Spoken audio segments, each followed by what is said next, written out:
UFC light heavyweight fighter Wanderlei Silva admitted he took banned substances and fled a drug test.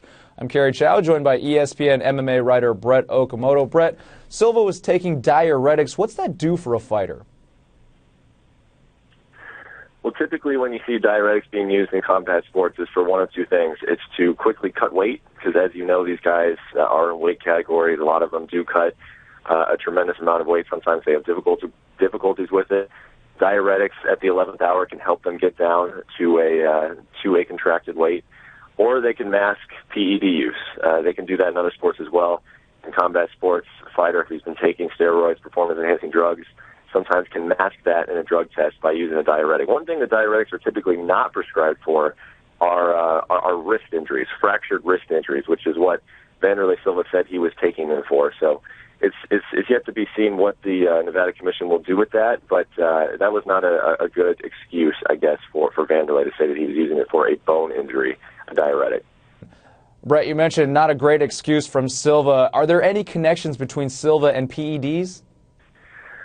Well, unless you really have like the test results to form a solid connection, or someone just comes and fesses up, yeah, I was taking performance-enhancing drugs. It's like the legal system. You have to treat these fighters innocent until proven guilty, but this does not look good for Wanderlei Silva. He is looking at a suspension moving forward, probably in the range of 6 months, 9 months, even up to a year.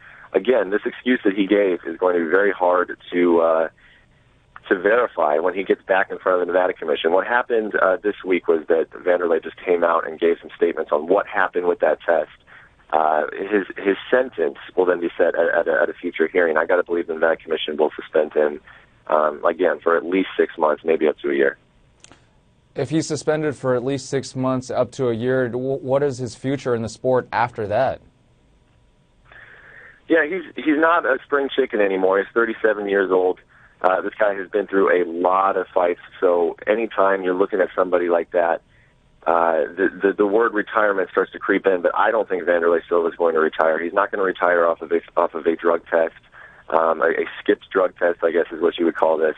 This is one of those guys, man, and you see this in combat sports every now and then, who's probably going to fight until he's in his mid-40s. He is going to fight until people force him to stop. So I think that he'll sit out the suspension. The UFC has already said that they're going to keep him on roster.